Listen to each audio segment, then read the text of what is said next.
दोस्तों नमस्कार, मेरा नाम इमरोज़ खान है। आज हम कुछ ऐसे नेताओं के बारे में बताएंगे जो पहले कुछ और कहे हुए हैं लेकिन आज वो कर कुछ और रहे हैं। एक तरह से हमको आप दोगला भी कहें तो कोई गलत नहीं है। एक ऐसे ही नेता अपने बयानों के लिए चर्चित असदुद्दीन ओवैसी साहब हैं।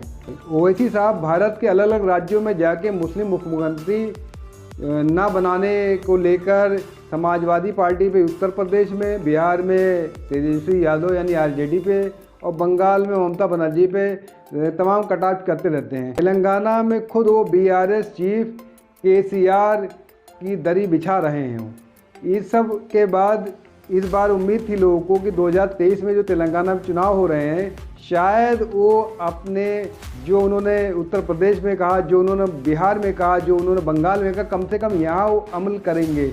लेकिन ओवैसी साहब हैं कि मानते ही नहीं। इस बार 119 विधानसभा सीटों में सिर्फ 9 सीटों पे AIMIM लड़ रही है चुनाव।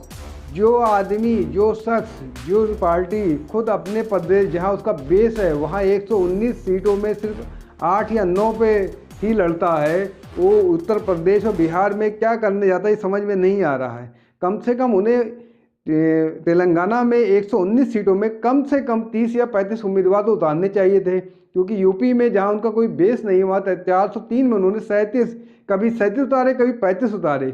यहाँ तक कि राजस्थान जहाँ मुस्लिम आबादी भी ज़्यादातर सीटों पे बहुत ही कम है, वहाँ भी उम्मीदवार उतार दिया, मध्य प्रदेश में उतार दिया।